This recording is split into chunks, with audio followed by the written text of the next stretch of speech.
it gently and put it, then you preserve that. Or don't you people ever think about these sort of things when you're busy doing all this crap? And as I said, you know, there's plenty of empty building on the west, coming back to the west side on Buffalo now. Live in that area, folks. I can tell you, it isn't as great as an area as everybody tries to make it out to be. The only thing they got going there is Front Park over there. And they've been slowly, but in Canada and Fort Erie, but slowly but surely eating that away and trying to destroy that. But I'm talking about the neighborhoods and the houses there. Like I said before, there's plenty of trucks and everything that's something you're going to have to work out with these people. Because this is ridiculous, you know. This is one of the main reasons why this bridge is taking so damn long to get going on here. And like I said before, people sitting there saying, well, this is just a bridge. This isn't some building that you just whip up in 30 seconds over here. This is something we have to look at for the next at least 2 or 3 generations, for about 75 years. But I guess these people are going to sit here and they're going to wait until the bridge just gets too old to be able to support anything. And one historic day, like a holiday on like the 4th of July or New Year's Day or Christmas or something like that, when hundreds of people are crossing that bridge at one time, the bridge is just going to get too old to support its weight anymore. It's just going to collapse. I guess this is what everybody's waiting for this bridge to collapse and kill hundreds of people. You know, if that's what you're waiting for, don't worry. It's only a matter of time for it, because the bridge is getting old. So don't worry about it. But still, you know, you could still be getting a decent looking bridge like this. This is something that would last a lifetime for everybody here. On Fort Erie side as well as Buffalo side. But that's what this issue is really about. It's about ownership rights to the bridge. It isn't about where the plaza is going to be. That's just another piece in the chessboard over here. And they're talking about they're so afraid the birds are going to be damaged over here. Birds run on self-preservation. They run on instinct. They always follow the path of least resistance. The path of least resistance. So it stands to reason. And on top of that, you act like this bridge is going to be just whipped up in 2 seconds flat, and it's going to suddenly interrupt the birds' migration patterns and whatever. This bridge is going to be taking about a year to get built. And so birds are going to have enough time to see that it's going to be built. They're going to make the necessary adjustments in their migration patterns. So already I've destroyed one myth about this thing, alleviated their fears about this thing. I've already talked to you about the money situation. Both sides have combined for a total of close to $500 million, $500 million to get this bridge project going over here. So money is definitely not the project. Environmental issues, like I said before, you got to talk about the preservationists, the environmentalists. Work with them, try to find vacant buildings and find a way to dig these sensitive areas up. It's called creative. It's being creative here, folks. If I can figure this stuff out, and I'm not college educated, you would think some of these brain deads out here who have all these college degrees over here could figure this out. This shows you how stupid everybody is. It's not just how stupid, they're not really stupid, they're really smart. They've been planning for this thing for years. It's been one constant struggle over here for ownership rights to this bridge. And about Sergeant Slaughter, you know, who's this side. That's what Canada's hoping for, because they're given another leverage point to have the claim that they own this bridge. And like I said, I'm going to have to go with Brian Higgins on. Like I said, these people have lied and deceived on this thing. 10 years ago, when I first got involved with this issue, sort of like the so-called Buffalo radio station issue I've been involved with for all these years. You know, in 1999, I got involved with this thing. And they're over here saying, well, we came up with this bridge design. And before I continue on that, let me explain another thing about how evil these people are. They pull yet another trick out of their sleeves over here, and they pull a disappearing act for about 6 months to a year, you know. You don't see or hear anything from these people for 6 months to a year. And you don't see or hear anything from 6 months to a year from these people. Then after about 6 months, when you're living your daily mundane lives and all that, and you're not paying any attention to this thing, all of a sudden these people just come up all of a sudden and say, here, and they hold this thing up and say, here, we found the bridge design, and they act like this, they're holding up the 10 Commandments over here, you know. And it's the same damn bridge design that we rejected year after year after year. The same goddamn bridge design that we keep rejecting every damn year on this thing. This is another one of the evil tactics on this thing. They disappear. They pull a disappearing act. They disappear for 6 months to a year. And then when you figure everybody's forgotten about them all the time, then they suddenly spring up and say, here we go, folks. This is the bridge design we've always wanted, and it's the same goddamn thing we've been rejected for all these years. And as soon as we bring this up, then they start stammering on, well, people didn't want to vote for this one. No, people didn't want to vote for this. They want a twin span. They want a duplicate bridge. It's up to you folks, you know. You got a chance to do something intelligent over here. And like I told you before, this is more than just a bridge. This is something that, this is the bridge for 2 countries here. It does not belong to Canada only on this thing. I am really tired of Canada coming over here and thinking this bridge belongs only to them. And the reason why they think of that, because of here's a little history lesson here on this. Way back about 10 years after the original Peace Bridge was built, the so-called Peace Bridge, apparently some U.S. government official got caught with his pants down, so to speak. He got caught. And ever since then, Canada's been lording it over us on this thing. And in the interest of peace, so-called peace, you know, we've had to capitulate to these people, give up to these people, and basically just say this bridge belongs to them. And that was like about 60, 70 years ago. And here it is over in the year 2009 now. And we're still fighting with them. This issue, we started talking about this thing way back in about 1980 or so, about getting a new bridge ready over here. And for the last 20 years about this, 20, 30 years on this thing, we've been trying to tell them, you know, let's do something right. You would think, on top of that, you know, I want to say something else about this now. You know, I've said this once before, you know, just because somebody lives next door to you does not mean you're going to be a good neighbor. Does not mean they're going to be a good neighbor or you're going to be a good neighbor. I can't tell you how many times I've seen TV newscasts and heard on the radio about how people living next door to some people did commit some violent acts, became a child molester like that. And the first response we get from the people next door that were living next to these people, these evil people here, was, well, we used to know them for years. We lived next door to them for years. We didn't know they were like this. It's the same situation with this Peace Bridge issue right now. Same thing with Canada. And it's amazing, folks, that we've shown you this here, and if you know, we've shown you how evil these people really are, and you people still insist upon going to Tim Hortons or buying the Bat's Brewski, like Buffalo Brewski isn't good enough for you. And you know, you keep supporting this stuff. And like I said, that's up to you folks. I mean, I've done all I can do to tell you the facts about this thing. They would like to tell you that we're the goddamn people that are causing this delay over here. No, we're not causing the delay. We've already decided on what we wanted on this thing. This is what we chose about this thing, and this is what they keep trying to fight with us on this thing. So you tell me which bridge looks better on this. We've come up with design after design after design that are miles better than this piece of crap right here. Tons better. It'd be a tourist attraction. It would generate so much income, and if the people on the west side of Buffalo would be as smart as they say they are, they would start putting some small businesses in there to start getting the thing nurtured and ready to go. But nobody wants to listen. They all want to turn a deaf ear to everything about this. They're basically the OJ of Canada. Fort Erie is basically the OJ of Canada. Hey, let's ignore the facts. Let's ignore the mountain of evidence we got here. Let's ignore all this mountain of evidence here. Hey, we're OJ, you know. Let's just build a twin span, you know. I'm OJ, you know. Let's build a twin span. Hi, I'm OJ, you know. Let's just build a twin span. I'm OJ, you know. Now, the choice is yours, folks.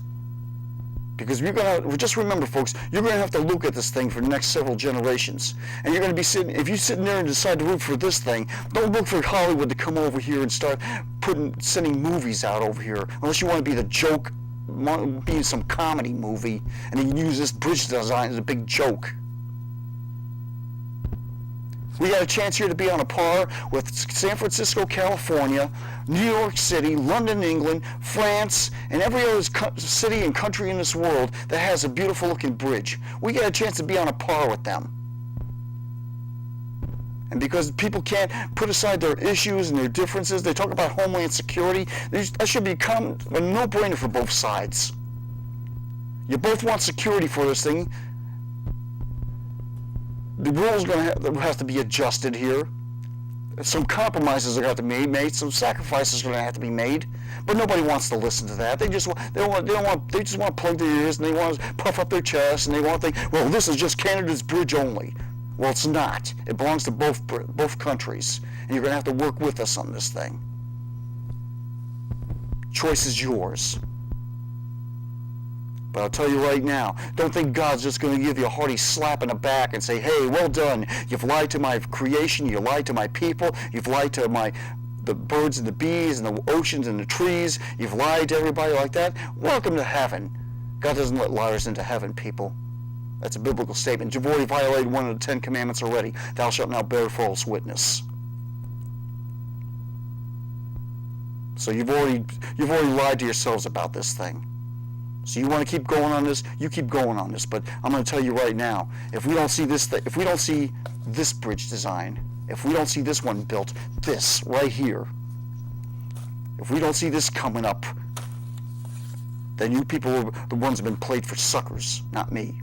Because me, Brian Higgins, all the mayors of Buffalo, past and present, the governors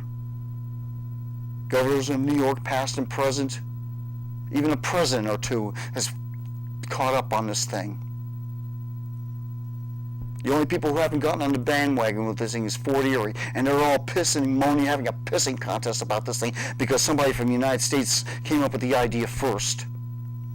And now they're all jealous and all pissed off and upset, and they still don't want to get this bridge. That's why we can't get this. That's why we can't get this thing going like this. They're still trying to cram this down our throats. Take a look at it for yourselves to see what's going on. Don't take my word for this. Look at it yourselves. Look at the evidence yourself. We've had seminars after seminars after seminars, people meeting after meeting after meeting on this thing, and this is the best they can come up with. So, like I said, the choice is yours, folks. You could sit here and you sit in your fat butts and do nothing and whine and moan about this afterwards, or you can take a stand on this thing, take a stand up on this thing. And you have to be a lot more compelling. Well, you have to do it because it's the right thing. Why is the right thing to do? You're going to have to put a lot more energy into this and just say, well, you can't do it like that because it's wrong. Why is it wrong? I can tell you right now, this is wrong on so many levels. This is wrong on so many levels. This could be benefiting both countries here, and they want to ignore that and do this.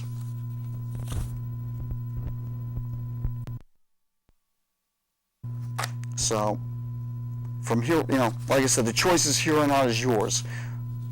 You see the designs here, you make the choice. You decide what you want. Because all Canada wants is just the bridge. They think this is just a bridge. And they got a lot of brain deads out there believing all this crap they tell them. I used to be one of them, but no longer. So it's time for you to start owning up and ponying up here and start paying attention to this. This issue is going to be affects you more importantly than even the downtown project can affect you. Any project that downtown will offer pales in comparison to what this is going to offer you. The choices are yours.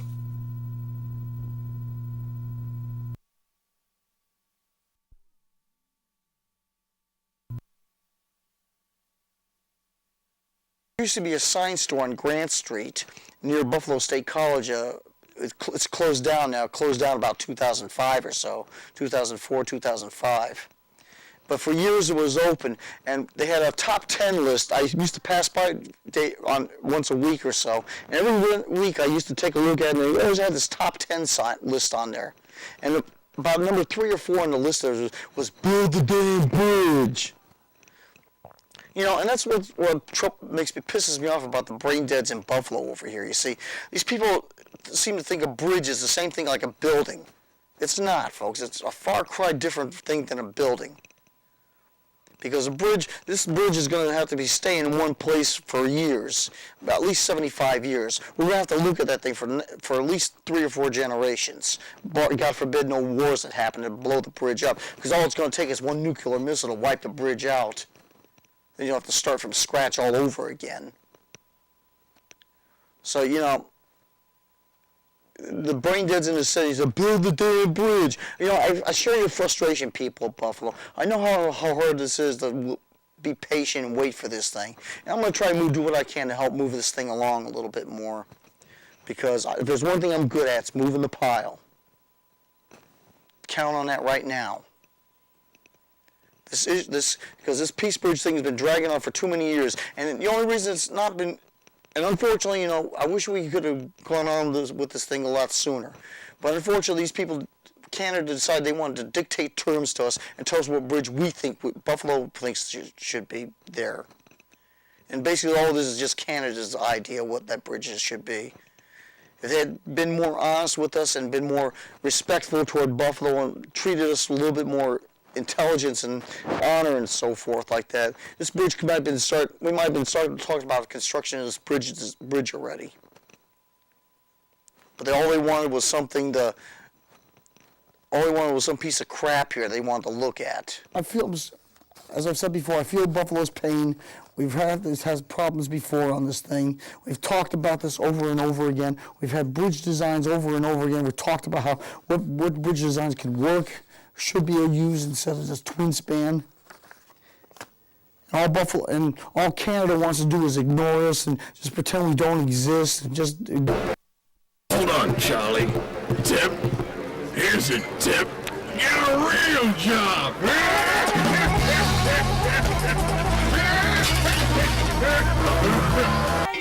And I've said this before, and I probably have done on my TV shows, but I'm going to repeat this again. Basically, there's about 5 things, at least 5 things here that are going to meet your criteria to see how good of a president you are based on all your presidential campaign here. 1 is talk is cheap, actions speak louder than words, I'll believe it when I see it done, put your money where your mouth is, and by the fruits of your actions, you'll know what kind of president you really are. Basically, what kind of president you are, what kind of changes you're going to make, and how you make those changes. It's going to depend basically on what you change and how you're going to go about changing it.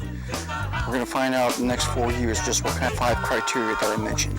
Talk is cheap, actions speak louder than words, I'll believe it when I see it done, put your money where your mouth is, and by the fruits of your actions, it will be known what kind of person you are, what kind of president and person you are.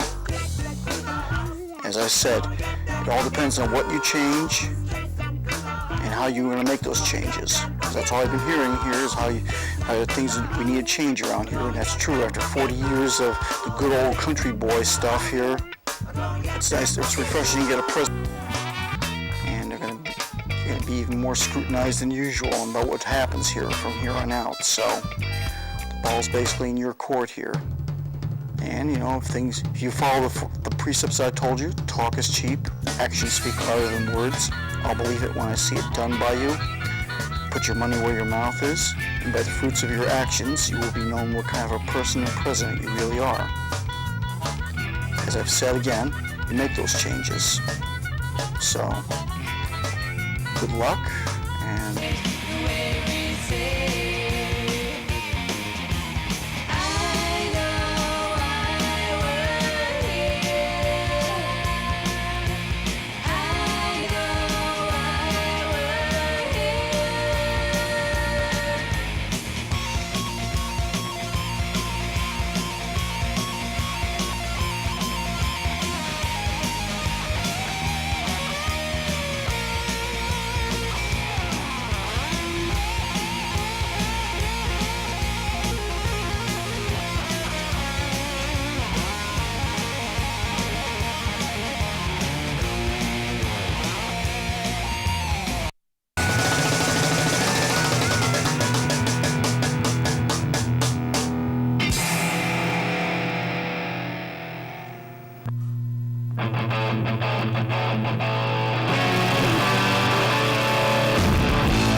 again next time for another episode from Dum Tar, monster of the parking lot. Dum Tar, monster of the parking lot. Dum Tar, monster of the parking lot. Dum Tar, monster of the parking lot.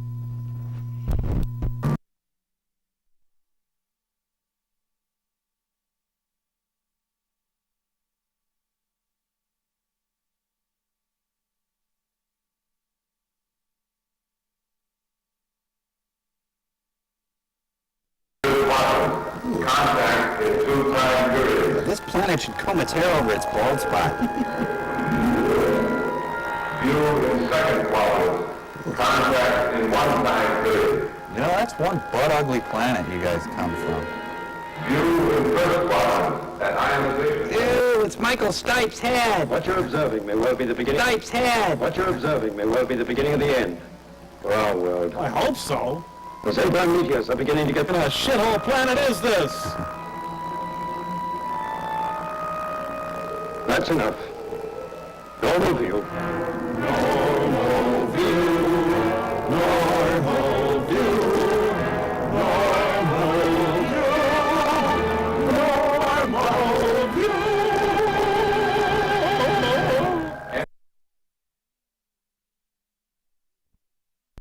Bullshit or not?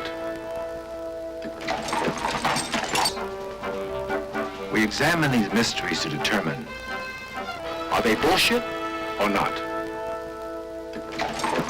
Our bullshit team has unearthed spectacular new evidence, which London surgeon, perhaps a member of British royalty. well, our bullshit team has unearthed spectacular new evidence, which suggests should I take this job for a quick buck? We may never know the answer to these questions. Next week, Scotland. Should I take this job for a quick buck? We may never know the answer to these questions. Next week, Titanic. Bullshit or not? You be the judge, here on this station. No further commercial interruptions. Bullshit or not? Hey, cut the... It's going to say, you want free speech? Let's see you acknowledge a man whose words make your blood boil, who's standing center stage and advocating at the top of his lungs that which you would spend a lifetime opposing at the top of yours. You want to claim this land as a land of the free? Then the symbol of your country cannot just be a flag.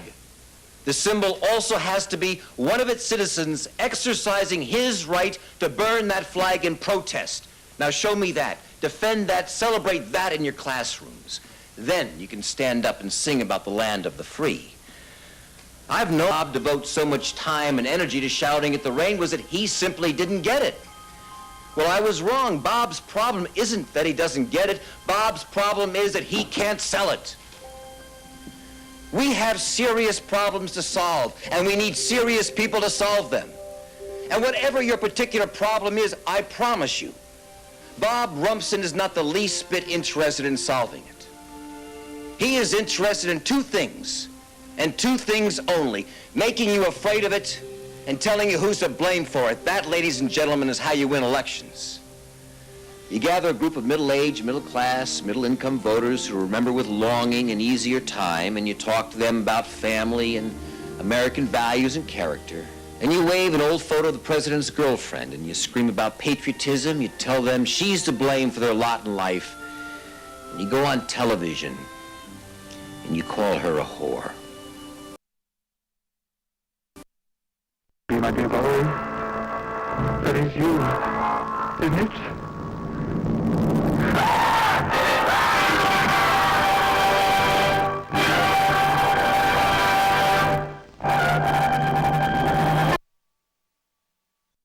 Enough. Not quite yet.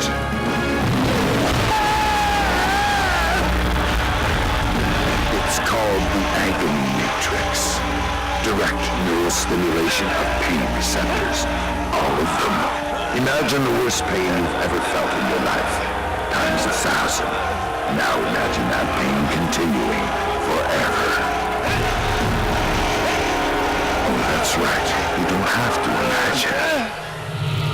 Talk about character and American values, fine. Just tell me where and when, and I'll show up.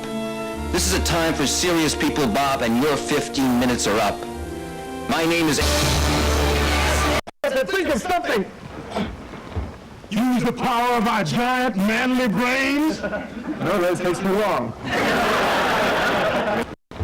Use the power of our giant manly brains? No, that takes too long.